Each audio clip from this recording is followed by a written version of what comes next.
आरक्षण होना चाहिए कि नहीं होना चाहिए? तो कैसे होगा? वो कैसे होगा? जब आप मांग करोगे तब होगा। आप वहाँ जा करके अपनी बात रखोगे कि हमारे बाढ़ में बताइए, आपको व्यक्तिगत फोन नहीं कर सकते। तो 4% आरक्षण की तरह कंपनियों भी 4% आरक्षण होना। तो बाड़मेर के अंदर कंपनियों की भरमार है। बाड़मेर के अंदर कंपनियों के पास में CSR का पैसा है, लेकिन आप विकलांगों के लोगों के लिए आप मेरे को बता दो, इतने लोग बैठे हो, आप में से CSR के तहत आपको क्या मिला? कोई नहीं मिला। कोई बताओ, नहीं मिला। तो ये कमी किसकी है?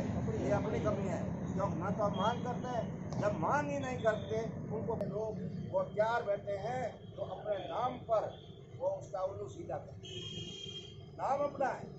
ऐसा विकलांगों के लिए यहाँ इस तरह से इस ऑफिस में ये किया जा रहा है, ठीक है ना? वो ऑफिसों में होता है या किसी संस्था में होता है। हाँ, 2 बार अपने लोगों के कंप्यूटर में उसमें से कई लोग अपने पास होते वो हाथ खराब कंप्यूटर सीखा क्या आपके वाले लोग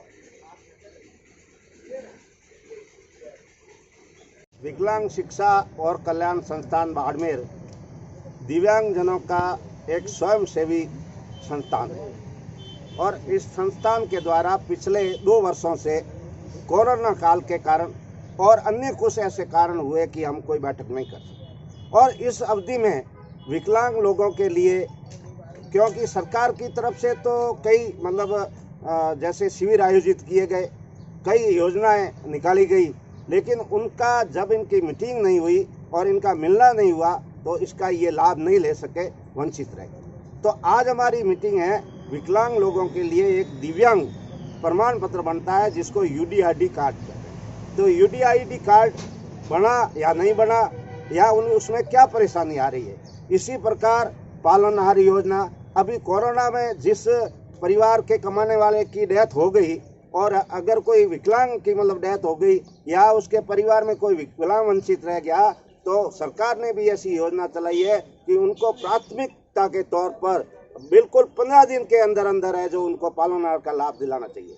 तो इस तरह के कितने वंचित रह गए या वंचित रहे तो क्यों वंचित रहे, तो ऐसी जानकारी लेने के लिए और उनका सहयोग करने के लिए आज की बैठक आयोजित हो रही है। इसी प्रकार हमारे स्कूटी योजना है, विकलांगों को स्कूटी योजना दी जा रही है। उनके लिए 15 सितंबर तक फॉर्म भरे गए हैं। तो उस विकलांग को स्कूटी देंगे, उसमें कितने पात्र लोगों को दी जा रही है या क्या पात्रता है और क्यों नहीं है जो उनको अन्य तरीके से मेरा मतलब है कि जैसे CSR के पास में 3% फंड होता है, विकलांगों के अंदर सरकार का जितना भी पैसा है, चाहे विधायक का हो, चाहे MP का हो, चाहे राज्यसभा का हो, चाहे और कोई हो, चाहे नगर परिषद का हो, चाहे पंचायत समिति का हो, उनको 3% राशि है और विकलांग व्यक्तियों के लिए प्रयोग करने की है, लेकिन उसकी पालना नहीं हो रही है। तो हमारे लोग टाँकों से, शौचालय से, आवास से और भी कई चीज़ों से वंचित है। तो कौन कौन वंचित है और क्यों वंचित है,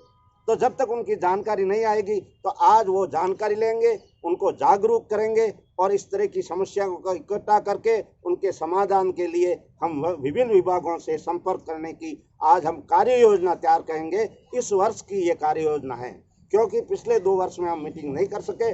पिछले 2 वर्ष के एरियर को लेते हुए और इस वर्ष हमें आगे क्या करना है, हमारे को क्या क्या कदम उठाने हैं कि और साथ ही हमारे लोगों के साथ में भूमि संबंधी और कोई तरह या जातिगत या लड़ाई झगड़े तहत या एक्सीडेंट के तहत ऐसी कई अपराध भी हो रहे हैं। तो उन अपराध को यहाँ तक कि मैं आपको बता दूं